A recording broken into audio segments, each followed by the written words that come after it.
Bismillahirrahmanirrahim. Assalamualaikum warahmatullahi wabarakatuh. Alhamdulillahirrabbilalamin. Salatu wassalamu ala sayyidina Muhammadin wa ala alihi wa sahbihi ajma'in, amma ba'du. Rabbi shrah li sadri wa yassir li amri wahlul 'uqdatam min lisani yafqahu qawli. Apa kabar anakku sekalian? Semoga kalian di rumah kabarnya baik-baik saja. Untuk pertemuan pertama ini di semester 2, saya berdoa semoga kalian di rumah kabarnya baik-baik saja dan selalu mendapatkan perlindungan dari Allah Subhanahu wa taala. Hari ini kita akan bahas bab 1 ya, di semester 2, yaitu meneladani kemuliaan dan kejujuran para rasul Allah Subhanahu wa taala. Namun sebelum materi kita mulai, jangan lupa kalian untuk mengisi daftar hadir dan mengikuti pembelajaran ini dari awal sampai akhir. Seperti biasa, sebelum pelajaran kita mulai, mari kita sama-sama berdoa dengan membaca surat Al-Fatihah. Kalian mengikuti bacaan surat Al-Fatihah di rumah. Al-Fatihah. A'udzu billahi minasy syaithanir rajim.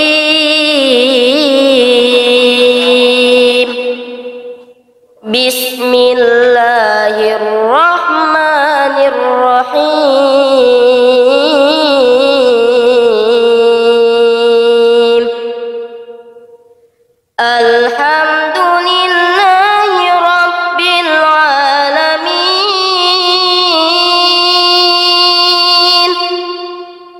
Ar-Rahmanir Rahim.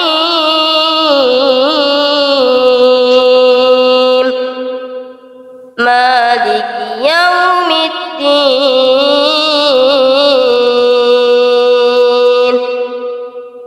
Iyyaka na'budu wa iyyaka nasta'in.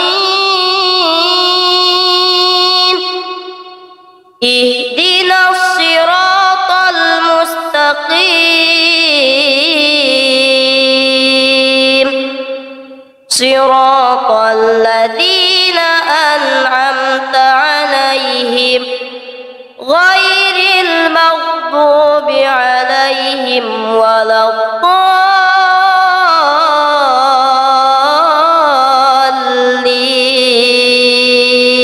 Fatihah telah selesai, mari kita bahas yaitu bab pertama tentang meneladani kemuliaan dan kejujuran para rasul Allah Subhanahu wa taala.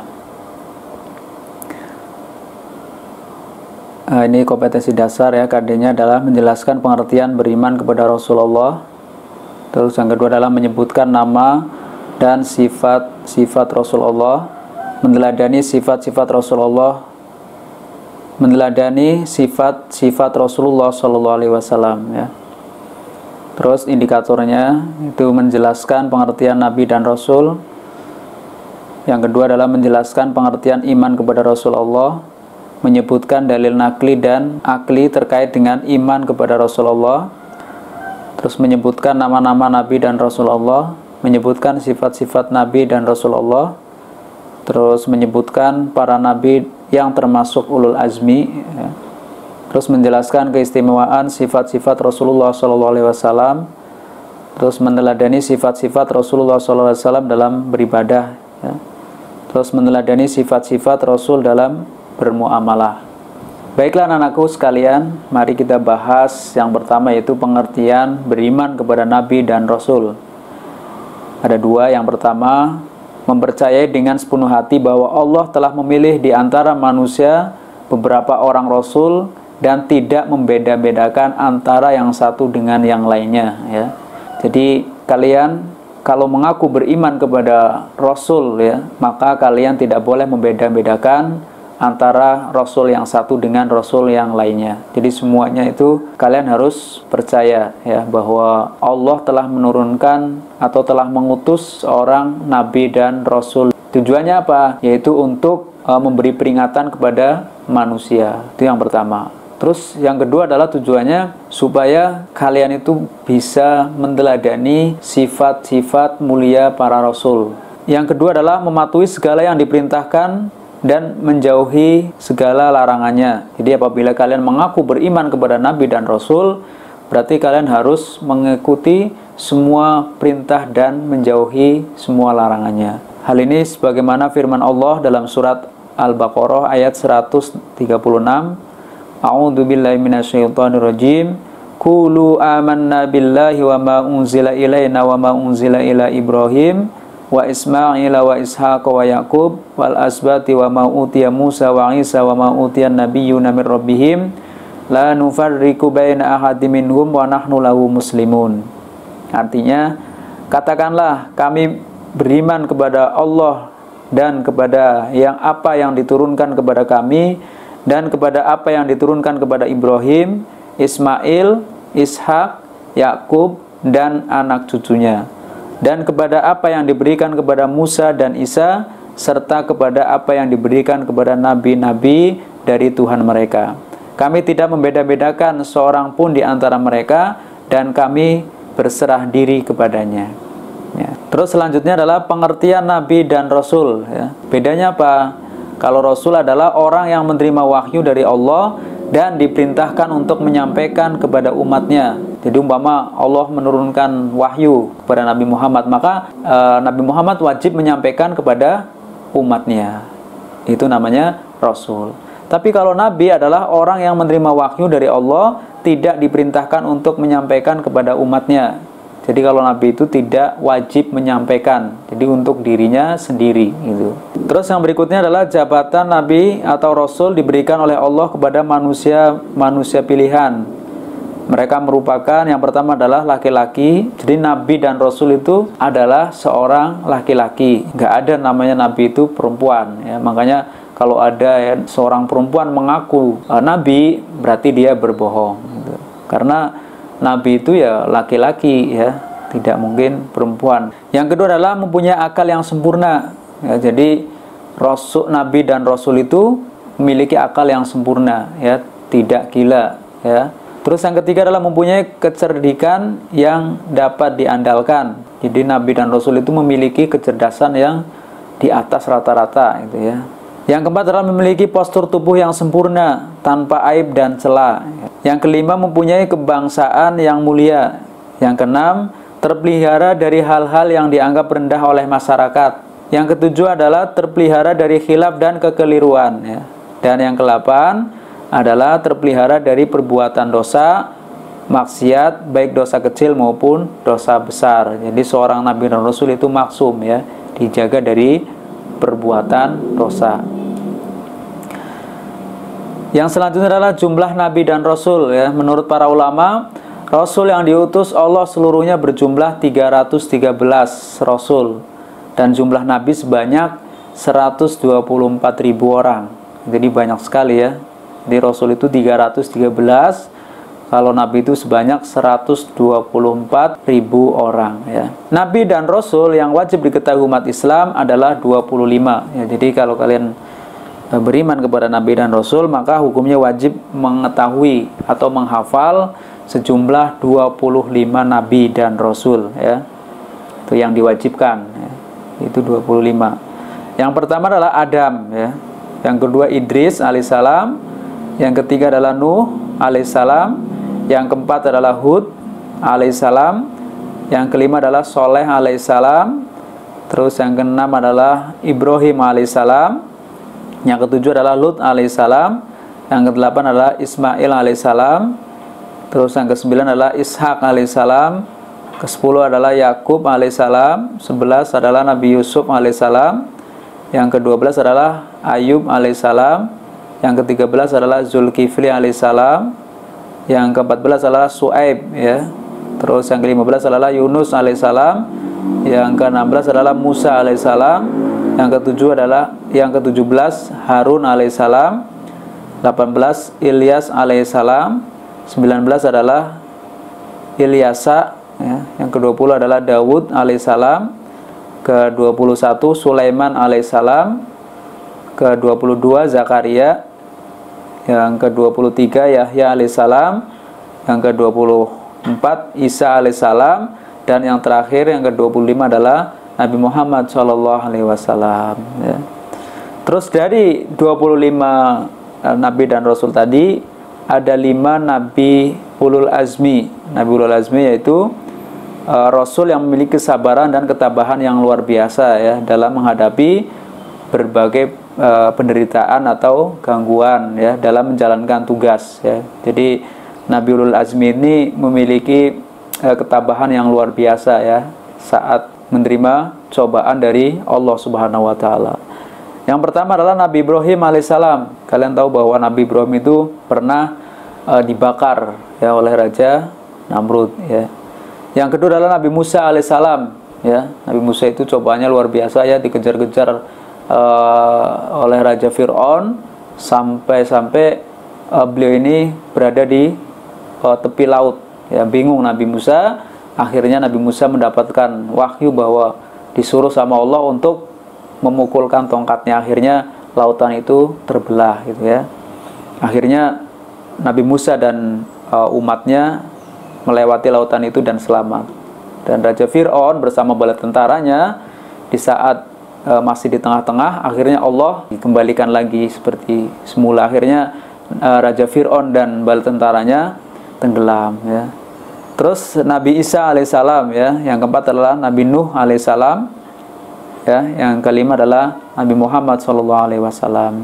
Yang selanjutnya adalah sifat wajib Rasul. Jadi ada sifat wajib Rasul, ada sifat mustahil, dan sifat jaiz ya. Ada 3 sifat yang dimiliki oleh Nabi dan Rasul.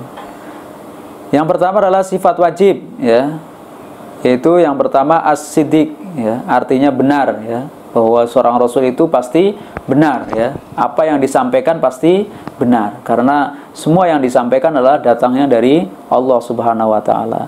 Yang kedua adalah al-amanah, artinya dapat dipercaya ya, nggak mungkin Rasul itu berbohong ya. Terus yang ketiga adalah at-tabligh, artinya menyampaikan semua wahyu yang diterima ya. Jadi seorang Rasul itu wajib menyampaikan wahyu yang diterima dari Allah Subhanahu wa taala. Kepada siapa? Menyampaikan kepada umatnya. Yang keempat adalah al-fatonah, artinya cerdas dan bijaksana. Jadi tadi saya sudah katakan bahwa seorang Rasul itu memiliki kecerdasan di atas rata-rata manusia pada umumnya ya, itu. Terus yang kedua adalah sifat mustahil bagi Rasul ya. Yang pertama adalah al-kidzbu, artinya bohong atau dusta. Jadi tidak mungkin seorang Rasul itu berbohong ya, walaupun hanya sekali itu tidak mungkin. Walaupun sedang bercanda ya, sedang guyon, seorang Nabi dan Rasul itu tidak pernah berbohong ya. Yang kedua adalah al-khianah, artinya tidak dapat dipercaya. Jadi Nabi dan Rasul itu tidak mungkin tidak dipercaya. Pasti mereka itu dapat dipercaya, itu amanah lah istilahnya ya.